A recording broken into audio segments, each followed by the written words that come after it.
Hello, I'm Derek John Johnson, and today's video, I'm going to be talking about Scott Cawthon again. And this is about him, but it's more about me responding to Josh Scorcher. Now, I want to make one thing perfectly clear. This is not to cancel Josh Scorcher or to say that he's racist or anti-LGBTQ+. I genuinely don't believe he is. Despite the fact that he has said some yikesy things on his Tumblr about Black Lives Matter and in response to one of those old anti-SJW comics about how Tumblr was hell, and yeah, it pretty much was. Basically, this is going to be about a segment of his in which he talked about Scott Cawthon's controversy. Now, I want to make one thing perfectly clear. I actually do agree with him that the death threats, the harassment, the doxing, that shit was not okay, and if you actually participated in that, fuck you, you are trash.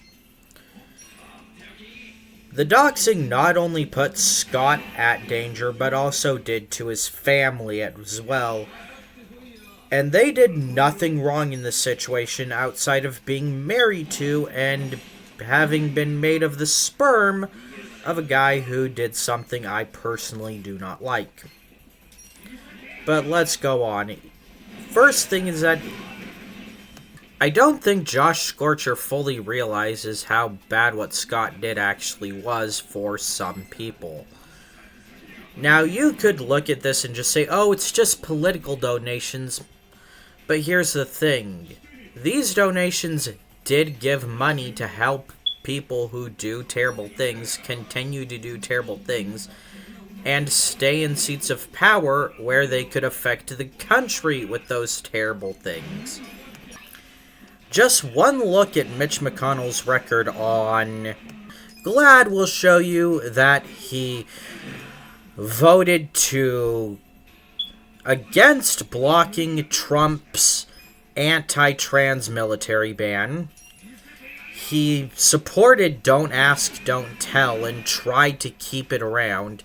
Supported several bills to make gay marriage illegal. And never apologized for any of these things. And Scott Cawthon gave him $5,000 to do what he did.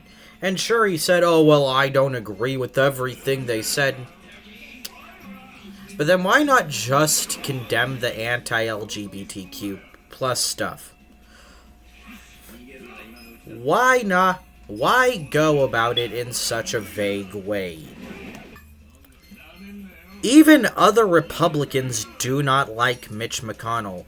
He also donated $2,000 to Donald Trump, a guy who literally incited an insurrection and was constantly passing anti-LGBTQ plus measures and basically attempted to make America an extreme right dictatorship. Now, to be fair, this donation did take place in 2019, before Trump screaming and crying about voter fraud every 5 minutes. So I am willing to give Scott Cawthon the benefit of the doubt.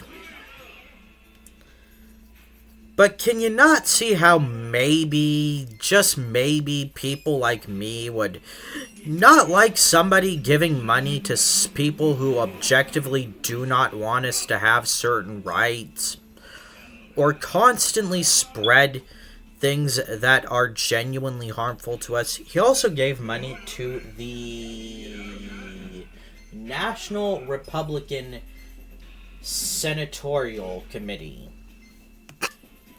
which helps to keep Republicans in the Senate, and the Republicans are primarily the ones passing these anti-people of color and these anti-LGBTQ plus bills. They'll also often use the logic of literal white nationalists and TERFs. Now, I'm not saying that these people are TERFs, but I am saying that them basically normalizing these ideas like BLM is a terrorist organization, and we need to keep the cops as rough as they are for law and order.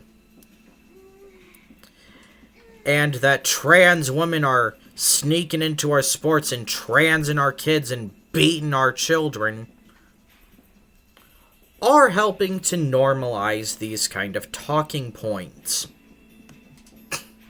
Now, another thing he made was, and some Democrats, which, yes, to be fair, he donated to Democrats.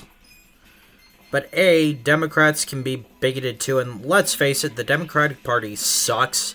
They're only not seen as completely terrible because they at least will pay lip service to real issues and do keep things like Roe versus Wade and LGBTQ plus rights in place.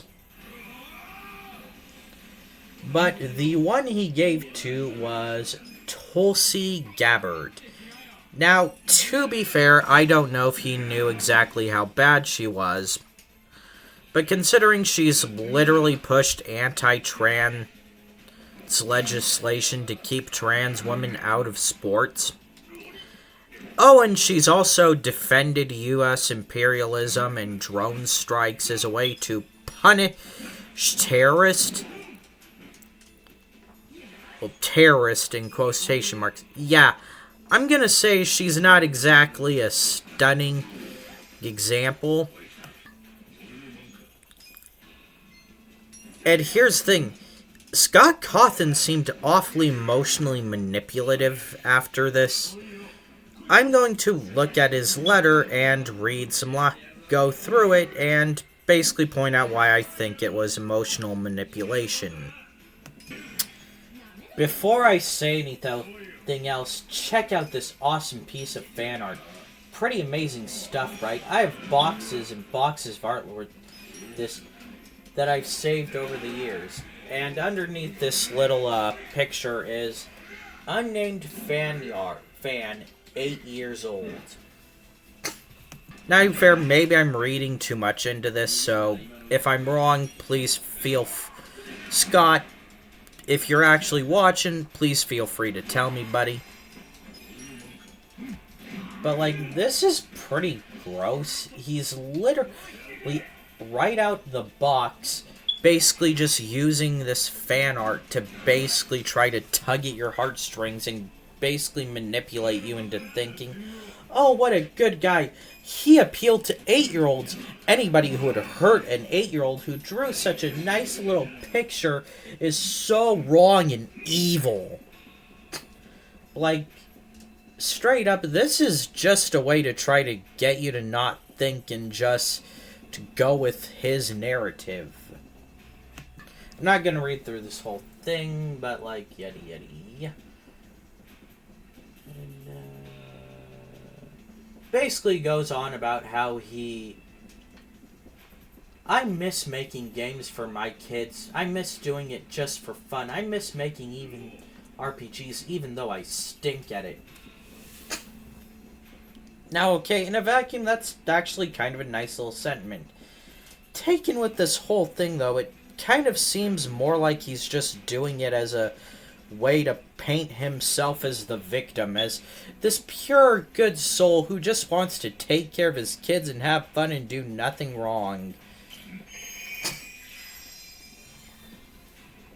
But, like, here's the thing. His actions still have consequences, and he's not the one who's gonna have to face them.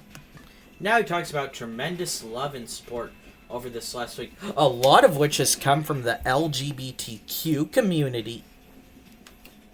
Okay, and just because LGBTQ plus people are supporting you because they like your games and can't acknowledge that you might not be the angel they thought you were, does not magically mean what you did does not have negative consequences for the LGBTQ plus community, Scott. Like, overall, as somebody who's dealt with being emotionally manipulated in the past, a lot of this just kind of strikes me as a manipulator trying to force people into his side of the narrative. Now, to be fair, it is true that he actually has donated a lot to charity, and you know what? That's a good thing. That still doesn't undo the damage he did with the money he gave to McConnell. McConnell and Tulsi Gabbard both used that money to do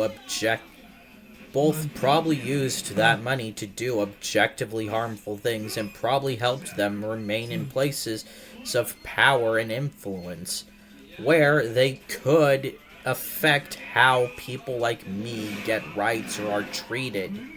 And here's the thing, Josh, LGBTQ plus people and POC people are not the bad guys for feeling hurt by this and not personally wanting to support him anymore. Yeah, the people who doxed him and harassed him and sent him death threats, they can go to hell for all I care. Fuck those people. But crying about cancel culture when Scott just willingly retired, yeah, partially because of the bullshit that was thrown at him, which was wrong. It's not him being canceled, it's just the consequences of his actions. And here's the thing, even in his apology, he never once disavowed any of the terrible things these people did. Whether or not he was aware of it, I don't know, but here's the thing.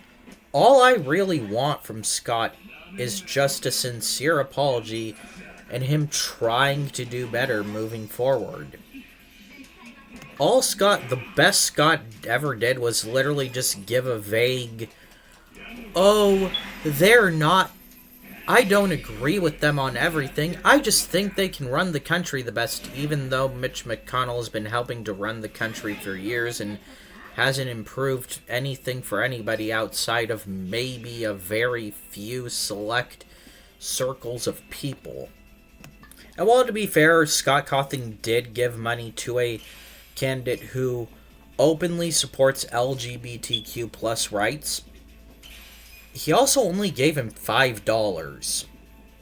I'm not saying that makes Scott Cawthon homophobic, I'm just saying that's nowhere near enough to offset the damage. Oh, and he gave like $500,000 to the Trevor Project, which is good. I'm not going to knock the Trevor Project, but he only did that after things began to blow up in his face, which makes it seem less like he actually cared and more like it was a way to just basically try to get people off his back.